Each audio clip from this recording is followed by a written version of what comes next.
Let's look at the bullshit I wrote. So this stuff isn't from, it would have been from Friday, but I didn't finish the Punchline Goal Friday. So this is like Friday, Saturday, Sunday, and today, basically. It's probably nothing. My girlfriend wants me to put her ID and credit card in my wallet. And it's like, I'm not a girl, all right? If I die, they're going to think I'm a girl. They're going to think I'm a girl named Samantha. And I wasn't. I'm not a girl named Samantha. And then when my girlfriend Samantha comes to identify my body, it's going to be such an incredible coincidence. All right, anything else on that? I'm going to try to start riffing on these in this, see if I can get more punchlines. And I won't be able to explain that I'm not a girl named Samantha. This used to always happen in high school, and I had time to explain, I'm not a girl named Samantha. All right, guys? They always got it. The guys, they got it. You know, all right, next thing. You know what's uncomfortable? Memory foam pillows.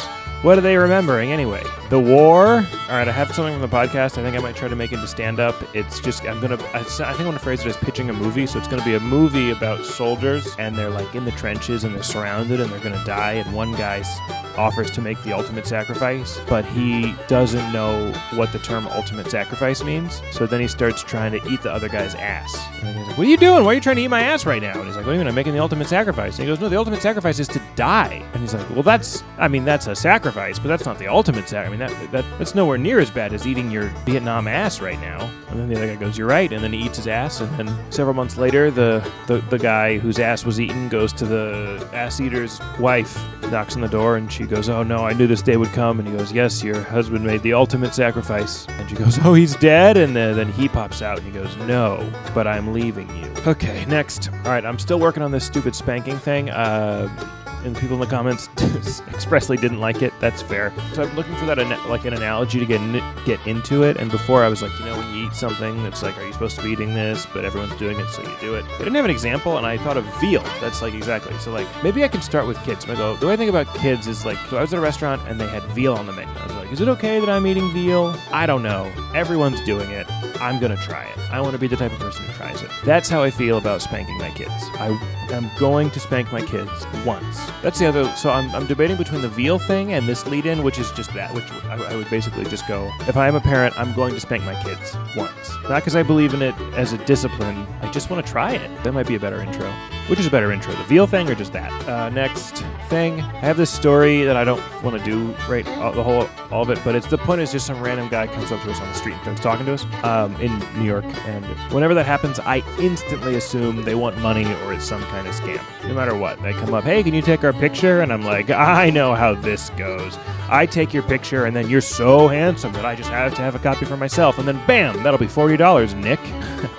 You think I was born yesterday? Fuck you. Maybe I could add more lines there about just describing how handsome they were. I think it's funny if I'm just like, you're so handsome, your eyes were so great. Like I'm saying it as though I'm describing a scam, but it's just how handsome the stranger is. Okay, next, I got some stuff about eating disorders. They say anorexia is a disease, and it's like, how is it a disease to be the prettiest sophomore in high school? That's the line I have so far. Varying success with that one. Okay, here's what I got. With that, aren't you worried about developing anorexia? It's like, I've been trying for years to develop an eating disorder. It's really hard. And an eating disorder might be the best disease ever. The symptoms are looking great, and the cure is yummy, yummy food. Quick, this guy's gonna need 20 cc's of Arby's curly fries stat.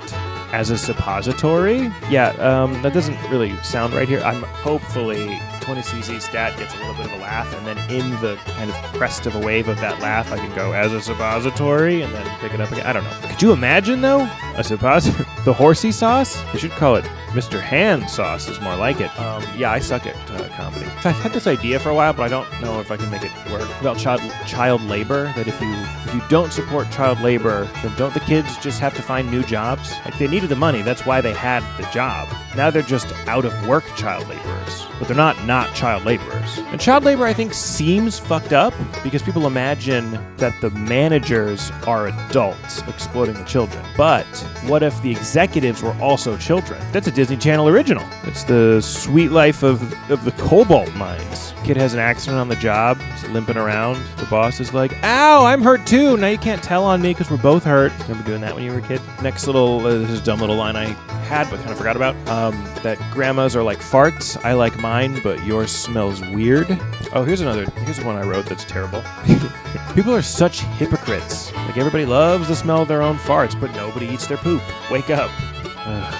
Okay, last little thing that I haven't written out totally, but just maybe an idea, that every year I would go to church with my grandma for Easter, and every year the priest would make this joke, that there was a squirrel infestation in the church, and they couldn't figure out how to get rid of the squirrels until finally the priest baptized the squirrels, and then so they only came back for Christmas and Easter. He does this joke every single year, and like at first, you kind of chuckle politely, and then after like 5 years, it's like insane and hilarious that everyone is still laughing. Like everyone knows the joke, they're all politely fake laughing, but they like really do it, and just watching everyone do it is itself funny. It becomes this like weird avant-garde performance art. Maybe I'll try that. I think that's all I got.